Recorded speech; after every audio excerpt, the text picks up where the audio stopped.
So the PI3 kinase AKT pathway plays a very important role in hormone resistance. We know that at least a subset of these cancers, as they develop resistance to endocrine therapy, do have activation of that pathway for a number of reasons. Activation of mutations of PI3 kinase, loss of PTEN all play a role. And therapeutically, this has been exploited by the use of mTOR inhibitors, which is the final protein in that pathway, being shown to be effective in hormone-resistant metastatic ER-positive breast cancer.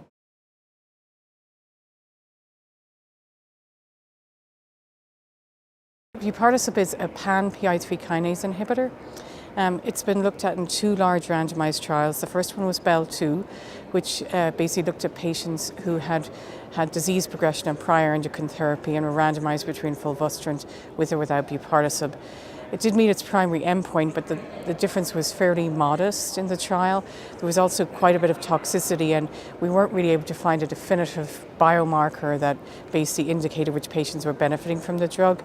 This was followed by BEL-3, which is the only randomized trial that actually has looked at an agent in patients who've had an mTOR inhibitor previously. So all these patients had cancers that were resistant to endocrine therapy and had received an mTOR inhibitor. Again, patients were randomized between fulvestrant and buparlisib or fulvestrant and placebo. Again, it met its primary endpoint of progression-free survival, but a very modest difference, and again, quite a lot of toxicity, particularly with regard to psychiatric issues. And again, there was a suggestion that PIK3CA mutations were predictive of benefit from the PI3 kinase inhibitor.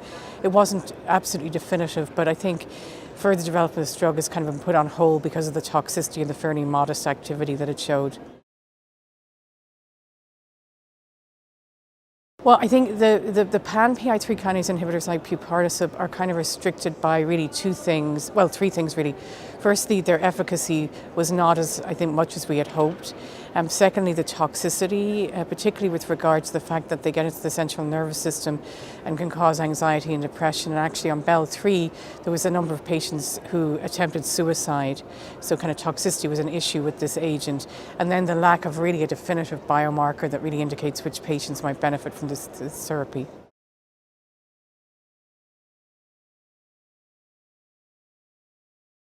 So there's a number of more selective PI3 kinase inhibitors available.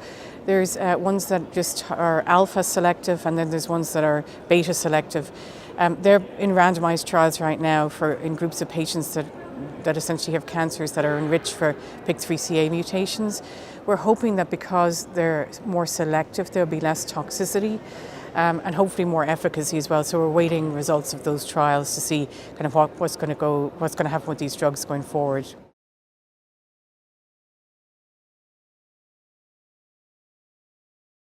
Well, I think endocrine resistance is very complex, and certainly the PI3 kinase mTOR pathway definitely plays a role, but there's a lot of other causes that underlie endocrine resistance, such as loss of estrogen receptor itself.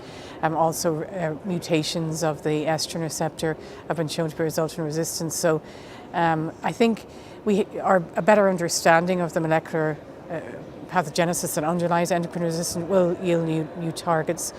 The CDK inhibitors are interesting because we're not really sure if they work mainly in endocrine resistant versus endocrine sensitive cancers. We don't know that at this time point.